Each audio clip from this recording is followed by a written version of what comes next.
آیات کے پردے میں نشانات کا مخزن، قرآن کا ہر حرف کرامات کا مخزن۔ اعوذ باللہ من الشیطان الرجیم، بسم اللہ الرحمن الرحیم۔ وعباد الرحمن الذین یمشون علی الارض ہونا واذا خاطبهم الجاہلون قالوا سلاما۔ سورۃ الفرقان کی یہ آیت جو ابھی آپ کے سامنے پڑھی گئی ہے، اس کا ترجمہ یہ ہے کہ رحمان خدا کے حقیقی بندے تو وہ ہیں جو زمین میں عاجزی اور انکساری کے ساتھ معاملات کرتے ہیں، چلتے ہیں، اور جب جاہل لوگ ان سے جہالت کے ساتھ سلوک کرتے ہیں یا مخاطب ہوتے ہیں تو وہ ان پر بھی سلامتی بھیجتے ہیں اور کہتے ہیں کہ تم پر سلام ہو۔ اللہ تعالیٰ نے اس آیت میں ہمیں یہ نصیحت فرمائی ہے، مسلمانوں کو یہ نصیحت فرمائی ہے کہ عاجزی اور انکساری اور حلم یہ ایسی صفات ہیں جو بندے کو انسان کو اللہ تعالیٰ کے قریب کر دیتی ہیں، رحمان خدا کا بندہ بنا دیتی ہیں۔ اب ویسے تو کائنات میں موجود تمام انسان ہی، دنیا میں موجود تمام انسان ہی، تمام اشیاء ہی اللہ تعالیٰ ہی کی تخلیق ہیں، تمام انسان اللہ ہی کے عبد ہیں، لیکن یہاں جو مضمون بیان کیا ہے وہ یہ ہے کہ تم رحمان خدا کے حقیقی عبد اس وقت بن سکتے ہو جب تم حلم، عاجزی اور انکساری کو اختیار کرو، بصورت دیگر تم شیطان کے قدموں پر چلتے ہوئے تکبر کرنے والوں میں شامل ہو جاؤ گے، کیونکہ ہم جانتے ہیں کہ تکبر شیطان نے دکھایا تھا، ابلیس نے دکھایا تھا جب اسے کہا گیا تھا کہ سجدہ کرو آدم کو، اور اس نے تکبر کرتے ہوئے سجدہ کرنے سے انکار کر دیا تھا۔ چنانچہ یہ وہ ایک بنیادی صفت ہے جو مومنوں کو ضرور اختیار کرنی چاہیے کہ ان کے اندر عاجزی، انکساری اور حلم پیدا بھی ہو، نظر بھی آئے، اور صرف نظر نہ آئے بلکہ گہری جڑیں اس کی موجود ہوں، کیونکہ بسا اوقات یہ بھی ہوتا ہے کہ انسان معلوم ہوتا ہے کہ بہت عاجز اور منکسر المزاج ہے، لیکن در حقیقت اس کی وہ حالت نہیں ہوتی۔ تو مسلمانوں کو جو اللہ تعالیٰ نصیحت کرتا ہے وہ یہ کرتا ہے کہ تمہیں ظاہری اور باطنی ہر اعتبار سے اپنے اندر عاجزی اور انکساری پیدا کرنی چاہیے۔ حضرت صلی اللہ علیہ وسلم کی عاجزی، انکساری، آپ کا مرتبہ تو ہم جانتے ہیں، آپ کا مرتبہ تو بہت ہی بلند ہے اللہ تعالیٰ کے فضل سے، آپ سید ولد آدم ہیں، کائنات کے بہترین انسان ہیں، خاتم النبیین ہیں، لیکن آپ کی عاجزی اور انکساری کا یہ حال تھا کہ جب حضرت صلی اللہ علیہ وسلم مکہ سے حضرت ابوبکر صدیق رضی اللہ تعالیٰ عنہ کے ہمراہ ہجرت کر کے مدینہ پہنچے اور قباء کے مقام پر آپ نے پہلا پڑاؤ ڈالا، تو وہاں پر ظاہر ہے اہل مدینہ آپ سے ملنے کے لیے، آپ کے استقبال کے لیے وہاں پہنچے اور وہاں آئے، تو بہت سے لوگ ایسے تھے، کچھ تو وہ تھے جو آپ کی بیعت کر چکے تھے بیعت عقبہ اولیٰ ثانیہ میں، لیکن بہت سے لوگ ایسے بھی تھے جو حضرت صلی اللہ علیہ وسلم کو آپ کے چہرے سے، چہرہ مبارک سے نہیں پہچانتے تھے، تو بعض ان میں سے آنے والوں میں سے غلطی کھا جاتے تھے اور حضرت ابوبکر صدیق سے سلام کرنے یا مصافحہ کرنے کی طرف آگے ہاتھ بڑھا دیتے تھے۔ حضرت ابوبکر صدیق رضی اللہ تعالیٰ عنہ نے جب یہ محسوس کیا تو آپ نے بھی کمال حکمت کے ساتھ، بہت ہی ذہانت کے ساتھ آپ نے اس کو یوں ٹھیک کیا، اس حرکت کو، کہ آپ نے جو اپنی چادر تھی وہ حضرت صلی اللہ علیہ وسلم کے سر پر سایہ کرنے کے لیے پکڑ کر آپ کھڑے ہو گئے، جس سے آنے والوں کو یہ پتہ چل گیا کہ حضرت صلی اللہ علیہ وسلم وہ ہیں جو سائے کے نیچے موجود ہیں، اور حضرت ابوبکر صدیق رضی اللہ تعالیٰ عنہ آپ کے صحابی ہیں، آپ کے خادم ہیں۔ حضرت صلی اللہ علیہ وسلم کے بارے میں یہ جو واقعہ ملتا ہے، اس سے ہمیں یہ معلوم ہوتا ہے، بڑی وضاحت کے ساتھ پتہ چلتا ہے کہ حضرت صلی اللہ علیہ وسلم کوئی امتیازی شان اپنے اندر اختیار کرنا پسند ہی نہیں فرماتے تھے۔ ویسے ہی کپڑے، ویسا ہی اوڑھنا بچھونا پسند کرتے تھے جیسا آپ کے صحابہ، آپ کے ساتھ چلنے والے اختیار کرتے تھے۔ کوئی خاص امتیازی علامت آپ نے اپنے لیے کبھی پسند نہیں کی، ورنہ اگر کوئی امتیازی علامت آپ کے پاس اس قسم کی ہوتی جو ظاہر میں بھی نظر آ رہی ہوتی تو لوگوں کو یہ غلطی یقیناً نہ لگتی۔ لیکن اس موقع پر یہ حضرت ابوبکر صدیق رضی اللہ تعالیٰ عنہ کا ایک نمونہ ہمارے سامنے آتا ہے کہ آپ نے ذہانت کے ساتھ لوگوں کی توجہ حضرت صلی اللہ علیہ وسلم کی طرف مبذول کروا دی، اور حضرت صلی اللہ علیہ وسلم نے بھی اسے ناپسند نہیں فرمایا اور اس سے منع بھی نہیں فرمایا، کیونکہ حضور اس بات کو سمجھ رہے تھے کہ حضرت ابوبکر صدیق نے یہ کام کیوں کیا ہے۔ لیکن اسی طرح کا ایک واقعہ ایک اور سفر کے دوران بھی سامنے آتا ہے۔ یہ واقعہ تو وہ ہے جو غالباً بہت سے لوگوں نے سن رکھا ہوگا، لیکن اسی قسم کا ایک واقعہ اور بھی ہمیں ملتا ہے احادیث کی کتب میں، سیرت کی کتب میں، اور اس کے حضرت عبداللہ بن جبیر رضی اللہ تعالیٰ عنہ راوی ہیں۔ وہ کہتے ہیں کہ ایک سفر میں ہم حضرت صلی اللہ علیہ وسلم کے ساتھ تھے، صحابہ بھی موجود تھے، تو دھوپ کی کچھ شدت تھی جس سے تکلیف محسوس ہو رہی تھی۔ کسی صحابی نے محبت کی وجہ سے کیا لازمی طور پر، یقیناً محبت کی وجہ سے ادب کے طور پر حضرت صلی اللہ علیہ وسلم کے اوپر سایہ کر دیا اپنی چادر کے ذریعے سے۔ حضرت صلی اللہ علیہ وسلم نے اس امتیازی علامت کو صرف امتیاز کے طور پر اختیار کرنا بالکل پسند نہیں فرمایا، اور اس کی چادر ان کے ہاتھ سے لے کر اپنے پاس پکڑ لی اور فرمایا کہ میں بھی تمہاری طرح کا ہی انسان ہوں، اگر دھوپ تمہیں تکلیف دے رہی ہے تو مجھے بھی تکلیف دے رہی ہے، کوئی بات نہیں، اگر تم تکلیف اٹھا رہے ہو تو میں بھی ویسا ہی انسان ہوں، میں بھی یہ تکلیف اٹھا سکتا ہوں۔ اور اسی مضمون کو ہم نے یوں بھی سن رکھا ہے کہ قل انما انا بشر مثلکم، جو قرآن کریم فرماتا ہے کہ اے محمد مصطفیٰ صلی اللہ علیہ وسلم، آپ بتا دیں کہ اپنے تمام تر عظیم الشان مرتبے کے باوجود انما انا بشر مثلکم، کہ میں بھی تمہاری ہی طرح کا ایک بشر ہوں، ایک انسان ہوں۔ اور حضرت صلی اللہ علیہ وسلم نے بڑی سختی سے منع فرمایا کہ میرے مقام اور میرے مرتبے کو کبھی بھی بڑھا چڑھا کر پیش نہ کیا کرو، کیونکہ پچھلی قوموں نے بھی یہ غلطی کی تھی کہ انہوں نے اپنے انبیاء کو، مامورین کو جو اللہ تعالیٰ کا پیغام لے کر آئے تھے، انہیں غیر ضروری طور پر ان کے مرتبوں کو، ان کے مقامات کو غیر ضروری طور پر بڑھا دیا تھا، اس لیے تم اس قسم کی غلطی نہ کرنا۔ آپ تو یہاں تک فرمایا کرتے تھے، حالانکہ آپ کا ظاہری مقام بھی اللہ تعالیٰ کے فضل سے بہت بلند اور بالا تھا، آپ کا خاندان بھی ایک معروف خاندان تھا، مشہور خاندان تھا، معزز خاندان تھا، لیکن اس کے باوجود صحابہ کے سامنے ایک دفعہ ذکر ہو رہا تھا اور بات چل رہی تھی، تو فرمایا ہر نبی تو ایک شیفرڈ، ایک گڈریا ہی ہوتا ہے اپنی قوم کے لیے، اسی طرح اپنی قوم کی حفاظت کرتا ہے جس طرح سے ایک گڈریا اپنی بھیڑوں کی حفاظت کرتا ہے۔ اور فرمایا کہ میں نے بھی اپنے جوانی یا ابتدائی ایام میں اہل مکہ کی بکریاں محض چند کی رات معاوضے پر چرائی ہوئی ہیں، تو مجھے بھی یہ حاصل ہے، یہ فخر حاصل ہے کہ میں نے گڈریے کا یہ کام کیا ہوا ہے۔ گویا آپ نے اپنے اس مقام کو بیان کیا جو بہت ایک دنیا کی نظر میں ظاہری اعتبار سے ایک بہت چھوٹا سا مقام ہو سکتا ہے، بہت بڑے فخر کا مقام نہیں ہو سکتا، لیکن حضرت صلی اللہ علیہ وسلم نے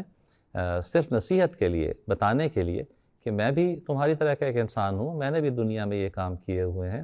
ایک اور موقع پہ ایک شخص آپ کے پاس آیا جو آپ کے روب کی وجہ سے کانپ رہا تھا،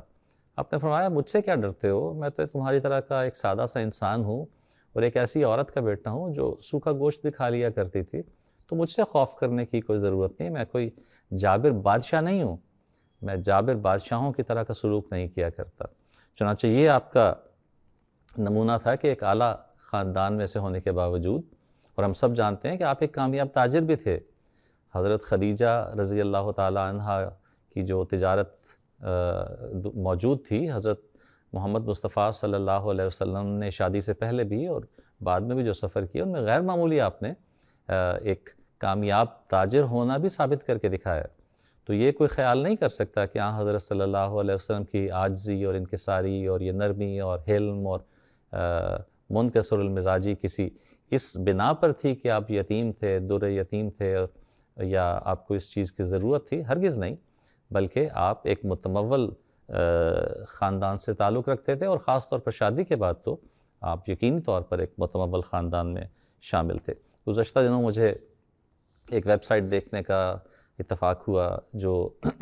کسی عیسائی کی طرف سے یقینی طور پہ اس پہ بعض اعتراضات اور سوالات موجود تھے۔ اس میں ایک اعتراض حضرت صلی اللہ علیہ وسلم کے بارے میں یہ بھی تھا کہ آپ نے تو اپنے گناہوں پر بھی استغفار کیا ہے اور یہ کہا ہے کہ میں بھی اپنی نیکی کی وجہ سے نہیں بخشا جاؤں گا بلکہ اللہ تعالیٰ کے فضل کی وجہ سے بخشا جاؤں گا۔ تو ان الفاظ کو اٹھا کر گویا اس ویب سائٹ پر یہ اعتراض پیش کیا گیا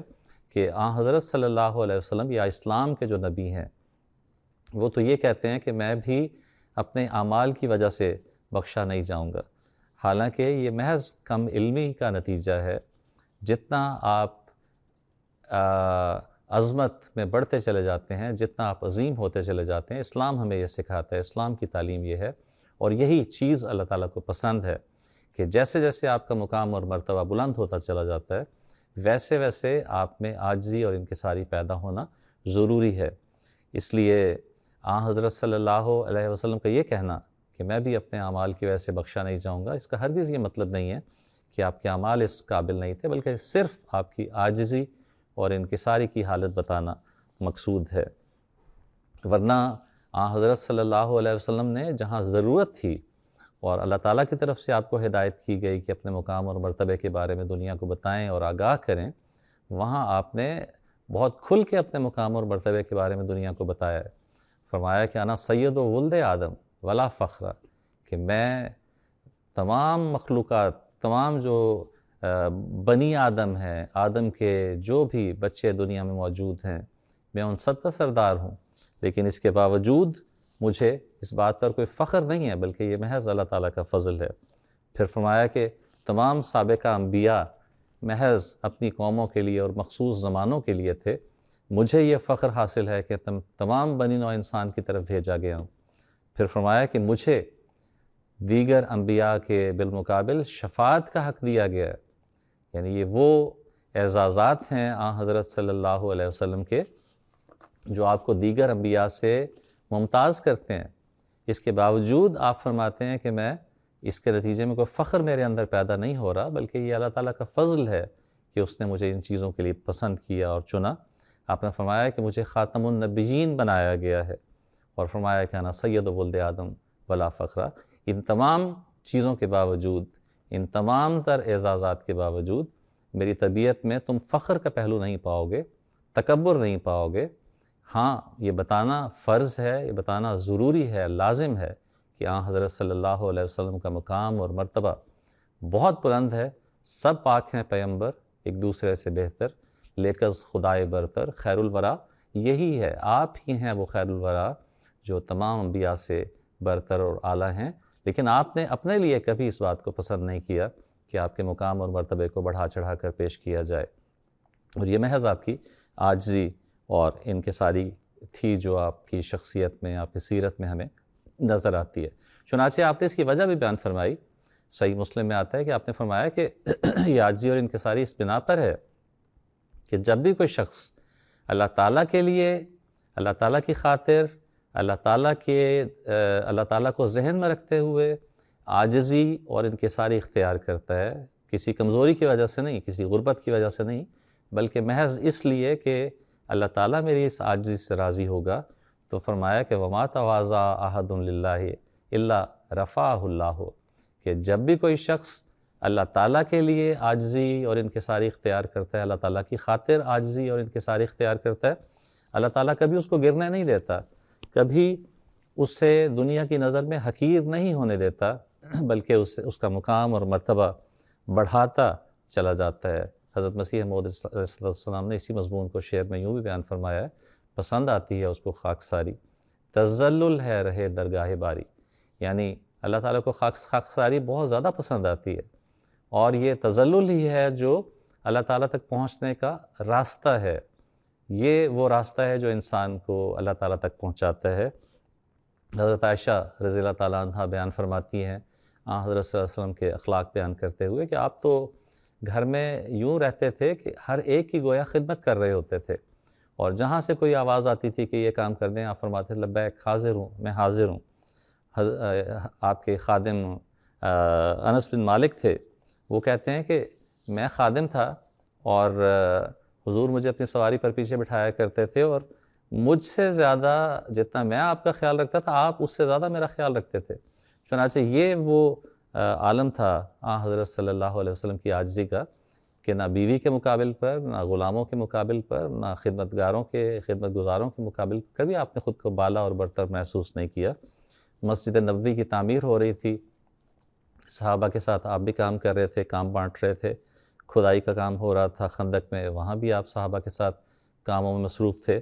مسجد نبوی کی جب تعمیر ہو رہی تھی تو آپ نے فرمایا کہ میں پتھر اٹھا کر لاؤں گا، چنانچہ آپ نے اس وقار عمل میں، اس خدمت میں شامل ہوئے. خندق میں جب دوسرے صحابہ نے کام بانٹا تو آپ نے فرمایا اچھا تم نے میرے لیے کوئی کام میرے سپرد نہیں کیا تو میں پھر جنگل سے لکڑیاں لانے کا کام جو ہے وہ میں اپنے ذمہ لیتا ہوں. یہ عالم تھا. اور حدیث میں ذکر آتا ہے غزوہ بدر کا بھی کہ حضرت صلی اللہ علیہ وسلم کا جو اسوہ بدر میں ہمارے سامنے آیا کہ اس موقع پر ہم جانتے ہیں کہ مسلمانوں کی حالت بہت اچھی نہیں تھی طاقت کے اعتبار سے، فوجی طاقت کے اعتبار سے، سواریاں بھی کم تھیں. چنانچہ اس موقع پر یہ طریق اختیار کیا گیا کہ ایک سواری پر ایک سے زیادہ سوار مقرر کیے گئے کہ وہ باری باری بیٹھیں گے.